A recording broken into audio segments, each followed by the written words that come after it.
Kaluin hitidila Kagam ay nan kalung ajinge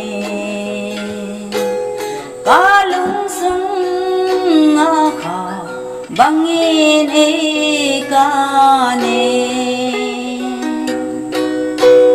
Leng te din mo balay leng bangin Lenging ting gam thip gur te len na Chung tiêu mê amin tan na vinh gam tin lo so he